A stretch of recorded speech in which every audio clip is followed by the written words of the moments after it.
जय महाराष्ट्र मित्रांनो, राजकीय मुखवट्यामध्ये आपलं सहर्ष स्वागत. मुखवट्याचं कारण आजचं राजकारण.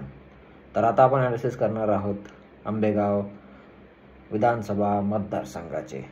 शिरूर लोकसभा मतदारसंघातील आंबेगाव हा एक महत्त्वाचा मतदारसंघ आहे. पुणे जिल्ह्यातीलच प्रख्यात नेते मंत्री दिलीप वळसे पाटील यांचा हा बालेकिल्ला. उसाचा तालुका मतदारसंघ म्हणून फेमस असलेला आंबेगाव मतदारसंघ हा आधीपासूनच चर्चेत असतो. दिलीप वळसे पाटील यांचं एक हाती सत्ता इथे 1990 पासून चालत आलेली आहे.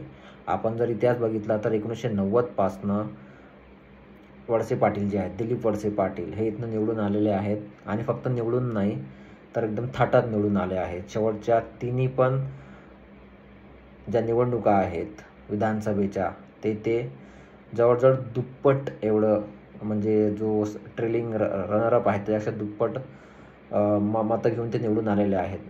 2014 असो 2019 असो, त्यांना त्यांच्या जो रनरअप आहे त्याच्या दुप्पट मतच पडलेलं आहे. 2019 जर बघितलं आपण तर त्यांना 65,000 मतांनी ते निवडून आले. जवळजवळ त्यांना 1,26,000 मतं मिळाले होते. तर त्यांचं वर्चस्व इथे आहे. आधीपासून त्यांचं काम पण बोलतं. आधीपासून त्यांनी खूप इथे प्रकल्प आणले आहेत. MIDCमध्ये कंपन्या असो, प्रकल्प असो, कृषी उत्पन्न बाजार समितीला सपोर्ट असो, त्यांचा भीमाशंकर साखर कारखाना असो, जे काही असो, त्यांनी खूप भरभराटी केली आहे. पाण्याचे विषय असो, त्यांनी त्यांच्या मतदारसंघामध्ये 1990 पासून खूप चांगलं काम केलं आहे. शरद पवारांचे मानसपुत्र असं त्यांना संबोधले जाते. शरद पवारांच्या PA पासून तर आमदारपर्यंत त्यांचा हा प्रवास. त्यानंतर मधात विधानसभेचं त्यांना अध्यक्ष केलं, मंत्रिपदं दिली, असं रिसेंटली गृहमंत्रीपद दिलं. म्हणजे शरद पवार यांनी त्यांना मानसपुत्र मानलेलेच होते, सगळ्यांना माहिती आहे. आणि शरद पवार यांनी त्यांना भरभरून दिलं. विधानसभेचं अध्यक्षपद दिलं, महाविकास आघाडीच्या सरकारमध्ये त्यांना गृहमंत्रीपद दिलं. जे त्यांना हवं होतं ते शरद पवारांनी सर्व दिलं. आणि जेव्हा बंड झालं तेव्हा शरद पवारांना सगळ्याचं दुःख जर कशात झालं असेल तर ते दिलीप वळसे पाटील जाण्याचं झालं होतं. अजित पवारांना त्यांना समजू शकत होते, पण दिलीप वळसे पाटील ज्यांच्यावरती त्यांचं खूप प्रेम होतं ते सोडून गेले तेव्हा त्यांना खरंच खूप धक्काच लागला. तर शरद पवार यांच्यामध्ये नाराजीचं वातावरण आहे. त्यांना त्याचा वचपा काढायचाच आहे दिलीप वळसे पाटलांकडनं आणि ते पूर्ण प्रयत्न लावतीलच याला.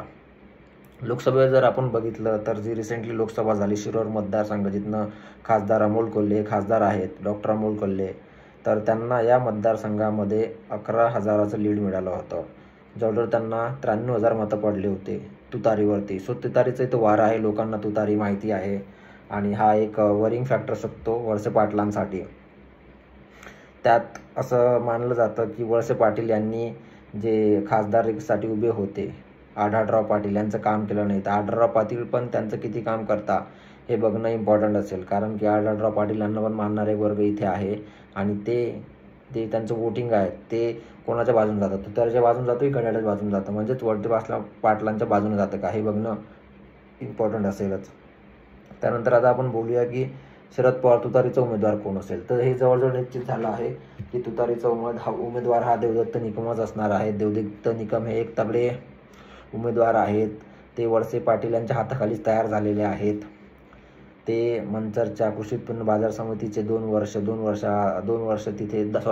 तिथे ते अध्यक्ष पण होते. पण मागच्या वर्षी जेव्हा वळसे पाटलांनी त्यांना उमेदवारी नाकारली सभापतीसाठी, तर ते अपक्ष उभे राहिले आणि तिथे निवडून आले. सो वळसे पाटील यांच्याशी खेटायची त्यांची ताकद आहे, तयारी आहे आणि त्यांनी त्यात विजय पण प्राप्त केला आहे. सो देवदत्त निकम हे खूप चांगले हे असणार आहेत, उमेदवार असणार आहेत. भीमाशंकर जो साखर कारखाना आहे त्याचे अध्यक्ष राहिलेले आहेत.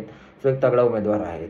तर देवदत्त निकम बघावं लागेल आता ते कसं टॅकल करता, कोल्हे पाटील किती काम करता, किती जिव्हाळ्यानं यांचं काम करता आणि त्यावरूनच कळेल.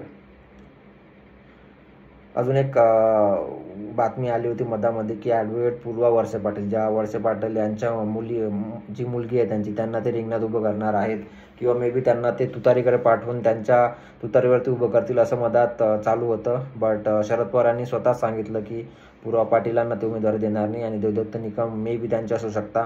त्यानंतर शिवसेनेने पण याच्यावरती दावा केला आहे की अजित पवार गट उद्धव ठाकरे गट म्हणतोय की त्यांना या मतदारसंघ सुटावा, बट शरद पवार हा मतदारसंघ सोडणार नाही आणि देवदत्त निकम यांना ही जागा मिळणार आहे तर बघावं लागेल कसं होणार आहे.